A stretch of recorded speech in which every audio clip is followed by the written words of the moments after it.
அதிகமாக செஞ்சுக்கிட்டு இருக்கு. அது வந்து அதோட ப்ரிஃபர்டு ஆக்டிவிட்டி. இப்போ வந்து ஆஸ் அ பேரண்ட்டாக நான் என்ன பண்ணுறேன் அப்படின்னா, அந்த குழந்தைக்கு நான் வேறு ஒரு ஆக்டிவிட்டியை நான் சஜஸ்ட் பண்ணுறேன். ஏன்னா அந்த ஆக்டிவிட்டி வந்து அந்த குழந்தைக்கு வந்து சரியான ரிசல்ட்டை கொடுக்காது இந்த நேரத்தில். அதனால் நான் வேறு ஒரு உருப்படியான வேலைன்னு வச்சுக்கலாமே, வேறு ஒரு ஆக்டிவிட்டி நான் சஜஸ்ட் பண்ணி கொடுக்குறேன். அப்போ அந்த குழந்தை என்ன பண்ண மாட்டேங்குது அப்படின்னா, இதிலேருந்து இதுக்கு வந்து ஜம்ப் ஆக மாட்டேங்குது.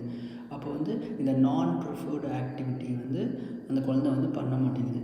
இதுக்கு தேவையான முக்கியமான ஒரு ஸ்கில் என்ன அப்படின்னா, காக்னிட்டிவ் ஃப்ளெக்சிபிலிட்டின்னு சொல்லுவாங்க. அதாவது எனக்கு என்ன பிடிச்சிருக்கு, ஆனால் எனக்கு என்ன பிடிக்கல, எனக்கு பிடிக்காதது வந்து எனக்கு தேவையாக இருக்குது அப்படின்னா நான் வேறு வழியே இல்லை, நான் என்ன பண்ணி தான் ஆகணும், இங்கேருந்து இங்கே வந்து நான் மூவ் ஆகி தான் ஆகணும். இந்த ஸ்கில் பார்த்தோம் அப்படின்னா குறைஞ்சிக்கிட்டே வருது.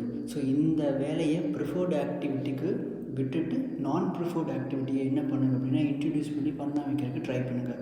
இதுக்கு ஒரு பேக்கப்பாக என்ன பண்ணலான்னா, ஓகே இதை முடிச்சுட்டு அதுக்கப்புறம் நீ இது பண்ணிக்கோ, இல்லைனா இதில் பாதி இல்லைனா இதில் மீதி, இந்த மாதிரி ரெண்டும் சேர்ந்து என்ன பண்ணுறதுக்கு எடுத்துகிட்டு போ அப்படின்னு சொல்லும்போது என்ன ஆகும் அப்படின்னா, புதுசான நியூரல் பாத்வேஸ் என்ன ஆகும் அப்படின்னா உருவாகும். இது மோரோவர் ஒரு சில நாட்கள் ஆக அவங்களுக்குள்ள அது அவங்களுடைய ஒரு இயல்பான ஒரு ஒரு ஹேபிட்னு சொல்லலாமா, இல்லை அவங்களுடைய பேஸே அதுவாக அந்த மாதிரி என்ன ஆயிரும் அப்படின்னா ஆகிறதுக்கான வாய்ப்புகள் மிகவும் அதிகமாக இருக்கிறது.